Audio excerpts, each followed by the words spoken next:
Leny Yoro debut, MU kalahkan Rangers. Elkan Bagot main, Ipswich kalahkan Shakhtar. Ricardo Calafiori selangkah lagi ke Arsenal. Barca siap aktifkan klausul rilis Nico Williams.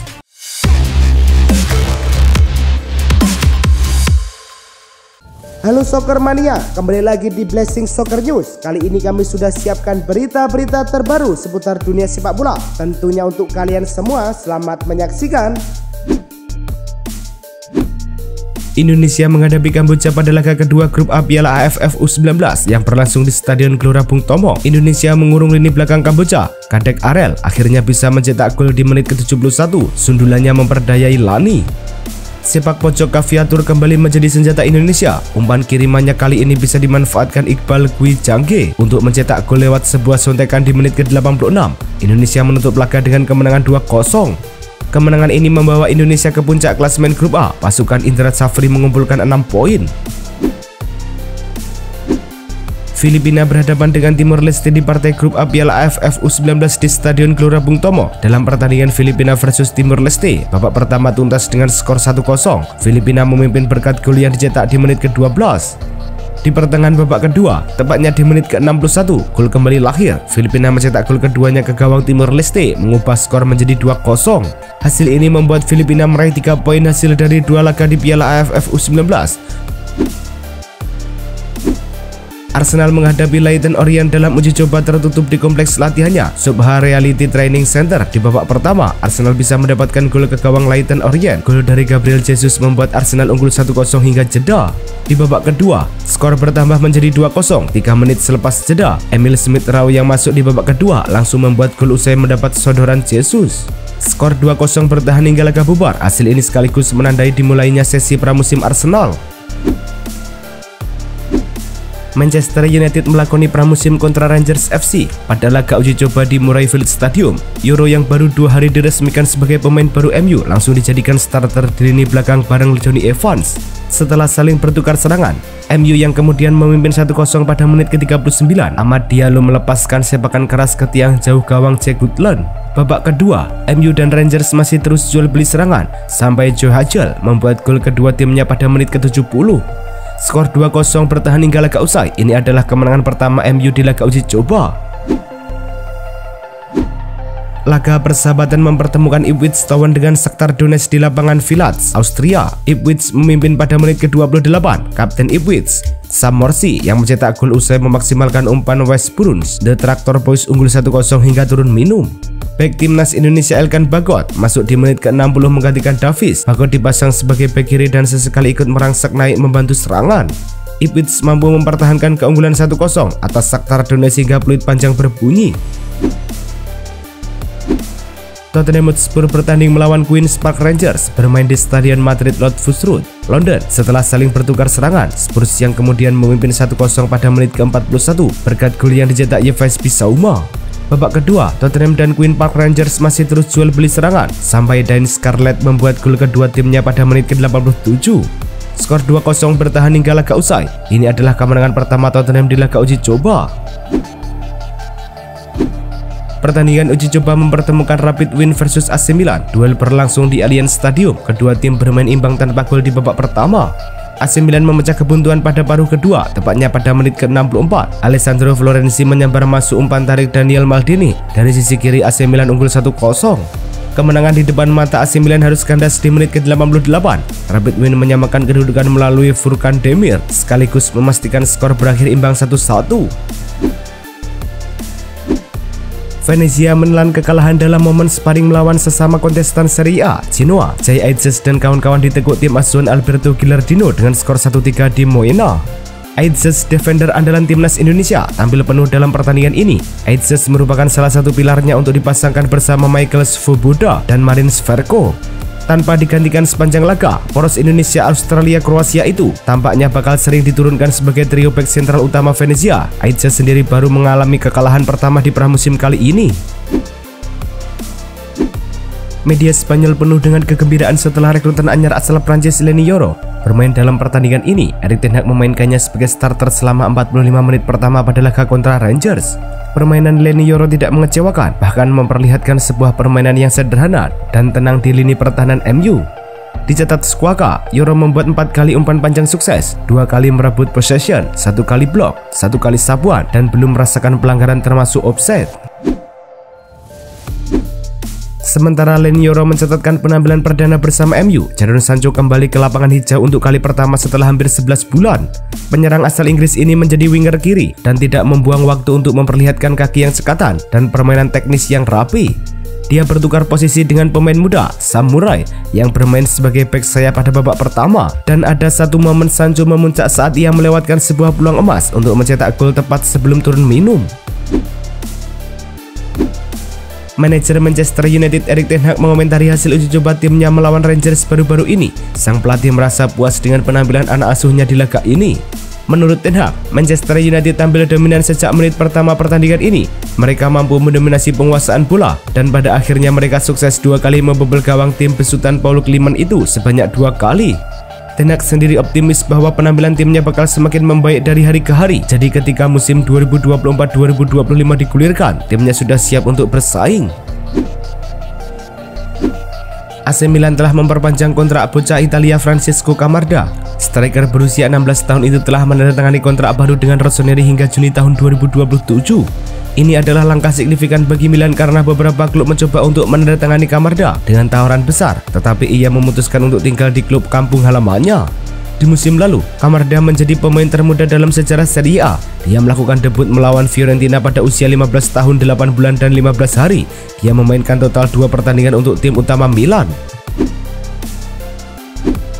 Inter Miami terus memantau cedera Lionel Messi dari hari ke hari. Kapten Argentina itu mengalami cedera di final Copa America 2024. Sorot kamera kemudian menunjukkan pergelangan kaki kanan Messi yang bengkak. Setelah menjalani pemeriksaan, Messi diketahui mengalami cedera pada ligamen pergelangan kaki kanannya. Messi diperkirakan absen di 2 pertandingan Inter Miami.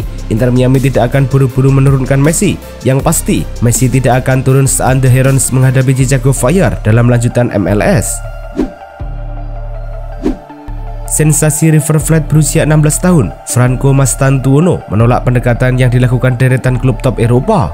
Para elit macam Real Madrid, Atletico Madrid, Barcelona, hingga Paris Saint-Germain disebut-sebut tengah mengusahakan untuk mendapatkan tanda tangan sang remaja.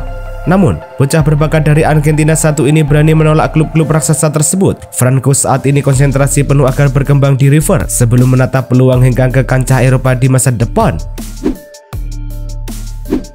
Besar kemungkinan Kylian Mbappe belum akan banyak terlibat dalam laga-laga pramusim Real Madrid. Paling tidak ada 3 laga dalam agenda pramusim Los Blancos di akhir Juli ini sampai dengan awal Agustus nanti. Real Madrid akan berhadapan dengan AC Milan, Barcelona, dan Chelsea. Ketika laga itu dijalani Madrid di Amerika Serikat dalam rangkaian pramusim Soccer Champions Tour. Prediksinya, Kylian Mbappe belum akan tampil di 3 laga tersebut. Laga debutnya yang paling realistis adalah ketika Real Madrid menghadapi Atalanta di Piala Super Eropa pada tanggal 14 Agustus. Romelu Lukaku ngebet pindah ke Napoli. Menurut laporan Sky Sport Italia, Lukaku sudah ngebet mencapai kesepakatan pribadi dengan Napoli. Mantan pemain Everton itu sudah siap menandatangani kontrak 3 tahun. Lukaku akan mendapatkan bayaran 6 juta euro per musim plus bonus terkait performa. Angka tersebut hampir separuh dari yang ia terima di Chelsea, yakni 11 juta euro per musim. Meski demikian, Napoli dan Chelsea belum mencapai kata sepakat soal nilai transfer Lukaku. Angka yang ditawarkan Napoli masih jauh di bawah harga yang dipasang Chelsea. Andre Lunin sendiri masih terikat kontrak di Madrid kurang dari 12 bulan lagi. Namun, yang bersangkutan sudah ngebet untuk cabut dari klub ibu kota Spanyol itu di bursa transfer musim panas ini. Kebetulan, situasi tersebut dibaca dengan seksama oleh Chelsea. Menurut Diario, klub London ini akan mempertimbangkan serius prospek pertukaran antara Kepa Arrizabalaga dengan Andre Lunin. Dalam sepekan terakhir, Chelsea dikabarkan sibuk berdialog dengan pihak Madrid mengenai fee transfer Kepa ke Bernabeu.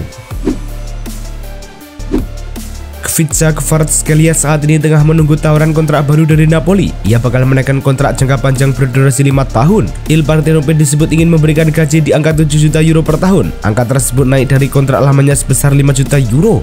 Laporan tersebut dari Corriere dello Sport menyebutkan jika Kvaratskhelia ingin membayar kepercayaan dari Antonio Conte dan Napoli dengan menaikkan kontrak baru bersama klub. Dalam waktu dekat, sang pemain akan kembali ke klub dari liburannya pada pekan depan guna mempersiapkan diri dengan skuad.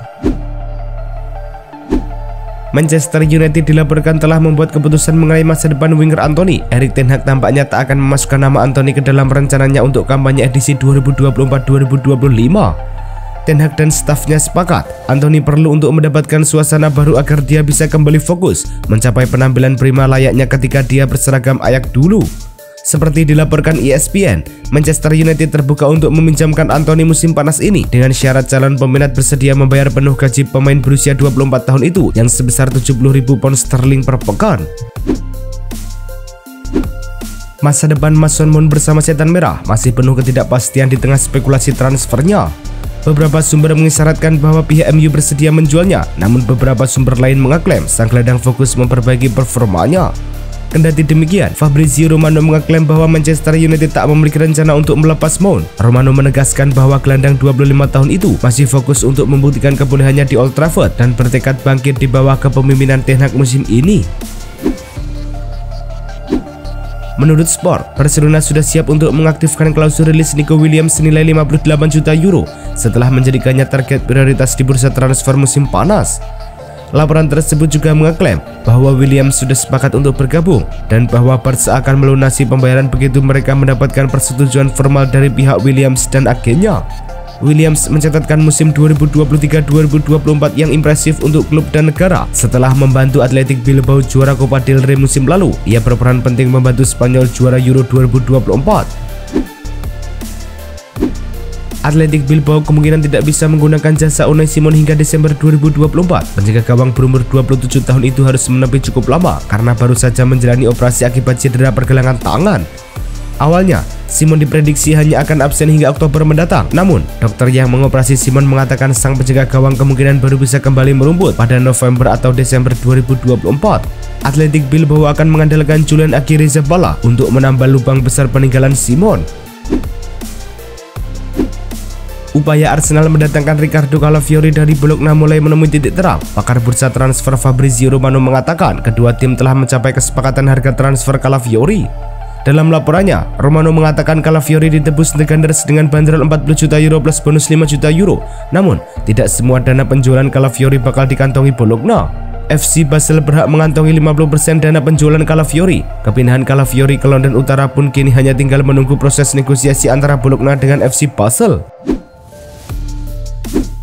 Drama kontrak Lautaro Martinez segera berakhir. Inter Milan memastikan bahwa striker timnas Argentina itu berkomitmen untuk melanjutkan karirnya bersama Nerazzurri. Pakar transfer Eropa Fabrizio Romano membeberkan detail dari kontrak baru Lautaro. Sang striker menaikkan kontrak berdurasi 5 tahun sehingga ia akan memperkuat Inter hingga tahun 2029 nanti. Lautaro akan mendapatkan gaji sekitar 9 juta euro per musim di Inter. Angka ini masih bisa bertambah karena ada sejumlah klausul bonus dalam kontraknya. Brighton and Hove Albion baru-baru ini menolak tawaran sebesar 8 juta pound sterling dari Napoli untuk gelandang Skotlandia Billy Gilmour menurut laporan dari BBC. Penawaran ini dianggap sebagai pendekatan awal dan menunjukkan bahwa klub Italia tersebut mungkin akan kembali dengan tawaran baru. Napoli tampaknya optimis bahwa mereka bisa menyelesaikan transfer ini meskipun tawaran awal ditolak. Billy Gilmour yang saat ini tengah bersama dengan Brighton dalam tur pramusim mereka di Jepang telah menjadi bagian penting dari skuad The Seagulls musim lalu. Itulah tadi kumpulan berita-berita terbaru dari kami. Simak terus berita-berita terbaru lainnya dan jangan lupa like, komen, dan juga subscribe.